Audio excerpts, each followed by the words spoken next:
Hi, it's Mark again. We're in my favorite place in the whole world, my kitchen. I love cooking. I love to actually be a griller. But today, since we're not going to really show the grilling process, I want to show you what the end result is and how we get there. A little while ago, we took you to the store and we said, this is the kind of tuna you pick.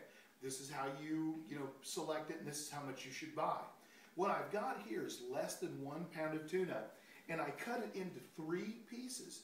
This less than 1 pound can easily divide it into 3 portions and 3 people can eat on it.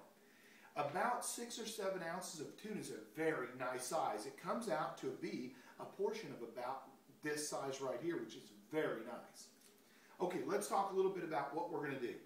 When you get your hunk of tuna, you're going to cut it into the pieces that you want. I chose to cut it into 3 individual pieces about the same size. Once you do that, you take your tuna, and I like to put it right there in the bag, in the inside of the wrapper from the store, and I take a good amount of the seasoning and I sprinkle it in on the tuna, and then I roll the tuna around to make sure that I get seasoning all over the outside of the tuna. So now, once I've done that, I've really got seasoning all over, just like I've rubbed it in. You don't have to worry about, did you use too much? Because usually the tuna grabs on all the amount of seasoning it really wants. Then I'm going to take it out onto the grill, and I'm going to fire up my grill. In this case, my grill was at 550 degrees. I got it as hot as I can get it. Now, sometimes you can get it hotter, but you got to be careful.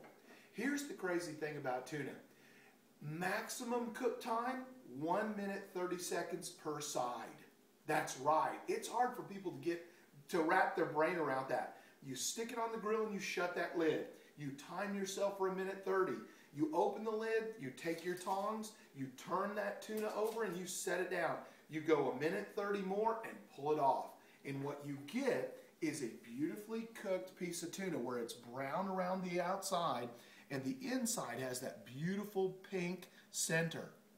You do not want to cook your tuna until it's all white throughout or tan throughout, because then it's going to be too dry. Tuna like this is going to taste just like a filet mignon. It's going to be fantastic. So the things you need are very simple. You need seasoning, you need your tuna, you need a cutting board and a knife, and by the way, if you don't have a good cutting board, call Debbie Page at our offices and she'll send you a PDC cutting board.